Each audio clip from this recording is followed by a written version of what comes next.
Assalamualaikum teman-teman, saya Randy Adaha, Sekilas IT. Kebutuhan akan NAS sangat diperlukan di era digital ini untuk penyimpanan data dan backup data yang jauh lebih aman.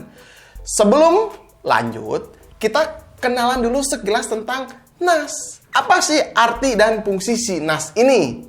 NAS adalah singkatan dari Network Attached Storage, yaitu sebuah piranti penyimpanan data dengan sistem operasi yang dikhususkan untuk melayani kebutuhan backup dan share data.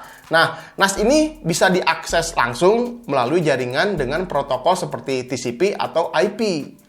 Terus, si NAS ini juga dilengkapi dengan tempat penyimpanan berupa hard disk. Nah, kayak gini hard disk ya. Hard disknya juga khusus untuk NAS. Bahkan, NAS yang terbaru sudah support dengan slot NVMe M.2. Nah, seperti yang ada di samping saya ini gitu kan. Jadi si NAS ini tuh memiliki perangkat lunak sendiri gitu untuk pengelolaan yang bertugas untuk menyimpan, membackup, serta men-share file dalam sebuah jaringan. Jadi logika ringannya tuh seperti ini. Misalkan nih saya udah punya NAS ya di studio. Karena kebetulan jarak rumah dan studio itu kan jauh banget, hampir 10 kilometeran. Ketika saya suatu hari mau ngedit di rumah, terus mau dilanjutkan si editingnya itu di studio sama teman saya tinggal simpen aja file editingnya di NAS. Nanti teman saya itu tinggal ambil aja di NAS-nya gitu kan, di storage NAS, tinggal di-download aja, lalu diedit di studio. Jadi nggak usah, kalau misalkan saya harus kasih harddisk eksternal yang udah saya kopikan filenya, terus saya anterin naik motor ke studio, tancepin di PC studio biar teman saya bisa ngedit gitu kan. Itu kan waktunya jadi cukup lama gitu kan. Nah, kalau misalkan udah ada NAS, file yang sama bisa diedit di dua perangkat yang berbeda dengan waktu bersamaan ataupun dengan waktu yang berbeda. Nah, kebetulan di sini tuh saya dapat pinjaman barangnya untuk bisa merasakan gimana sih rasanya punya NAS itu. Yang saya pegang ini adalah QNAP TPS 675 dengan prosesor 8 core 2,5 GHz. Terus ada memori RAM-nya 8 GB. Ini SODIMM ya. Tapi bisa di-upgrade up to 64 GB. Terus sudah tersedia juga ada slot 2x M.2 PCIe Gen 3x1.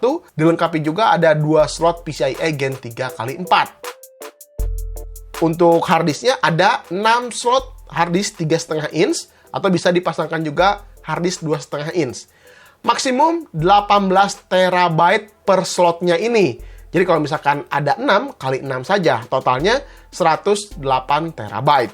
Lalu di belakangnya ini ada 2 port RJ45, ada juga 2 kali USB 3.2 Gen 2, terus ada juga 2 kali USB 3.2 Gen 1. Nah, ini juga bisa ditambahkan untuk menambahkan storage eksternal.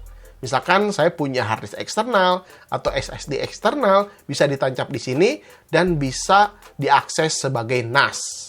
Oke. Nah, karena si TPS 675 ini tuh produk terbaru dan tercanggih, jadi dia tuh sudah mendukung 2 sistem operasi, yakni QTS dan QTS Hero. Nah, kelebihannya apa sih? Untuk si QTS Hero ini, sistem operasional yang bisa diandalkan untuk perkantoran karena mendukung perangkat keras generasi berikutnya sehingga bisa melindungi aset digital dengan fitur keamanan yang jauh-jauh lebih baik dari sebelumnya. Jadi, QNAP yang baru tidak menggunakan file sistem ext4 lagi, melainkan menggabungkan QTS berbasis aplikasi dengan sistem file ZFS 128-bit untuk menyediakan manajemen penyimpanan yang fleksibel, perlindungan data yang komprehensif, dan kinerja yang dioptimalkan untuk memenuhi kebutuhan aplikasi penting untuk berbisnis. Oke, kita lihat dulu ya di dalam paket pembeliannya. Di sini disediakan satu kabel Ethernet, satu kabel power, 18 baut untuk harddisk 3,5 inch, terus ada heatsink tambahan untuk M.2 SSD biar bisa membantu mendinginkan si NVMe ketika bekerja keras gitu kan. Terus ada kunci tray harddisknya. Dan yang terakhir ada buku panduan. Di sini saya dikasih pinjam juga ada 3 harddisk dari WD Red, ya, size-nya 2 TB dan 1 NVMe Gen 3, size-nya juga sama-sama 2 TB. Nah, harddisk dan NVMe ini memang dikhususkan untuk NAS. Karena NAS ini dirancang untuk berjalan non-stop. Jadi performanya atau durability-nya harddisk seperti ini memang jauh lebih kuat. Ya, sebetulnya bisa saja menggunakan harddisk yang harganya murah atau harddisk biasa-biasa saja. Namun untuk keawetannya belum bisa terjamin untuk tahan lama gitu. Oke, kita langsung saja instalasi si TVS 675 ini dari QNAP ya. Cara instalasinya gampang. Ada dua cara di sini. Yang pertama, download dulu softwarenya QFinder Pro. Nah, nanti kalian bisa download. Terus yang keduanya bisa scan dengan barcode yang ada di atas si QNAP ini. Lalu nanti masukkan kodenya gitu. Oke, langkah pertama, kalian bisa colokkan kabel power, lalu kabel LAN yang dikoneksikan ke modem atau langsung ke PC juga bisa ya, supaya nanti bisa akses via PC untuk settingan awalnya. Setelah itu, nyalakan NAS, dan untuk settingan awal, kalian bisa pakai QFinder, karena di sini saya pakai QFinder ya. Setelah itu nanti terdeteksi IP address si NAS ini. Lalu kalian double klik aja, maka akan muncul instalasi awal untuk membuat nama NAS dan password. Password ini tuh harus diingat, karena bakalan dipakai setiap saat untuk akses NAS-nya nanti.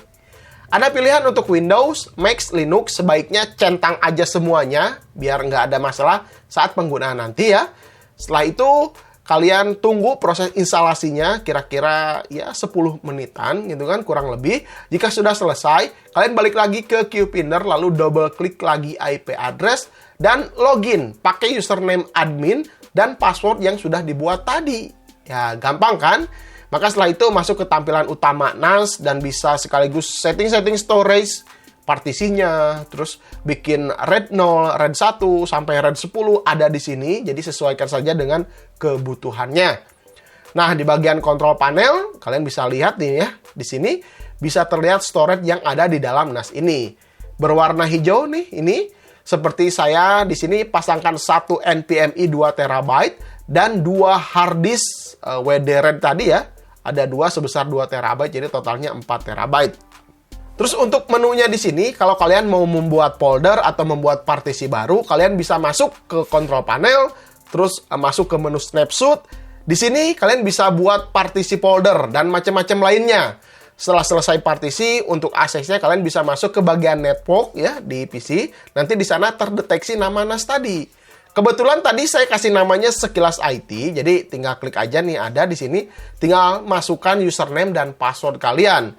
Jadi ya bisa langsung aja mengakses file yang ada di sini, atau kalian bisa juga menyimpan file ke dalam si NAS ini.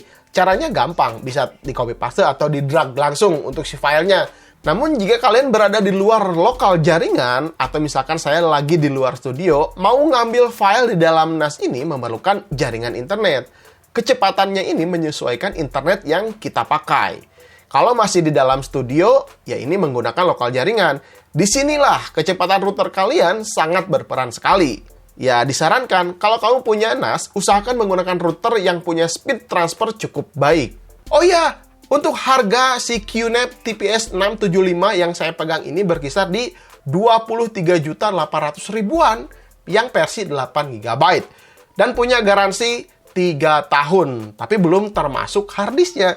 Harddisknya juga kalian harus beli dulu gitu. Oh ya, karena ada yang nanya ya, Bang, kalau misalkan ini bekerja non-stop, berarti kan wattnya tuh nggak berhenti-berhenti. Ini bakalan boros. Tenang aja, di sini ketika si QNAP TVS 675 ini standby, wattnya ini hanya sekitar 41 watt saja. Ini tuh sudah termasuk ada 2 harddisk eksternal, ini ya 2 TB dan 1 NVMe si WD-RAID 2 TB juga.